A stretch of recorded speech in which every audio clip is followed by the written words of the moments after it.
Donald ট্রাম্পের গর্জনকে ফাঁপা আওয়াজে নামিয়ে আনছে ভারত। সূত্রের খবর, 7 বছর পর আবারও ভারতে আসতে চলেছে ইরানের তেল। অন্তত 6 লক্ষ ব্যারেল অপরিশোধিত তেল নিয়ে গুজরাটের বন্দরে ভিড়তে চলেছে একটি জাহাজ, এমনটাই সূত্রের খবর। উল্লেখ্য, 2019 সালের আগে ইরান থেকে বিপুল পরিমাণ তেল আমদানি করত ভারত, কিন্তু মার্কিন নিষেধাজ্ঞা জারি হওয়ার পর থেকে সেই আমদানি বন্ধ হয়ে যায়। কিন্তু যুদ্ধের আবহে আবারও ইরান থেকে তেল আমদানি শুরু করতে পারে ভারত। জাহাজ ট্রাককারী সংস্থা কেপলার সূত্রের খবর, ইরানের খার্গদ্বীপ থেকে বিপুল পরিমাণে তেল নিয়ে যাত্রা শুরু করেছে পিংশুন জাহাজ। এই জাহাজটি এসওয়াতিনির আওতাভুক্ত। কেপলারের দাবি, এখনো পর্যন্ত জাহাজটি গুজরাটে গিয়ে থামার কথা। আগামী 4 এপ্রিল গুজরাটে নগর করতে পারে জাহাজটি। তবে অনেক সময় এহেন নিষিদ্ধ তেলবাহী জাহাজ একরকমের গন্তব্যপথ নথিভুক্ত করে, কিন্তু পরে তা বদলে দেয়।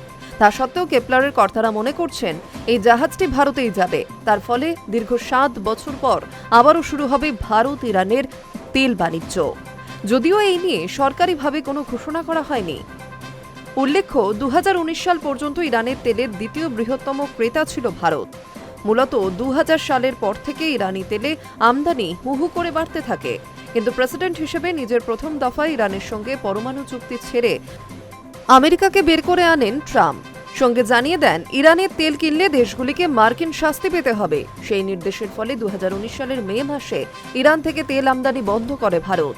কিন্তু এবার যুদ্ধের আবহে সেই ছবিটা পাল্টাতে পারে, এমনটাই মনে করছে কেপলার। 1 মাসেরও বেশি সময় ধরে চলা ইরান বনাম ইসরায়েল এবং আমেরিকা যুদ্ধের জেরে ব্যাপকভাবে ক্ষতিগ্রস্ত হচ্ছে আন্তর্জাতিক তেলের বাজার। প্রবল চাপে পড়েই ভারত সহ নানা দেশকে রাশিয়া থেকে তেল কেনার অনুমতি দিয়েছে ট্রাম্প প্রশাসন। একইভাবে ইরানের তেলও কেনার সবুজ সংকেত দেওয়া হচ্ছে মার্কিন প্রশাসনের তরফে। এহেন পরিস্থিতিতে ভারতও ইরান থেকে তেল আমদানি করছে বলে কেপলারের দাবি। শেষ পর্যন্ত ইরানের তেল যদি ভারতে প্রবেশ করে, তাহলে কূটনৈতিক ক্ষেত্রে বিরাট সাফল্য পাবে নয়াদিল্লি, মনে করছে ওয়াকিবহাল মহল। Hi News network.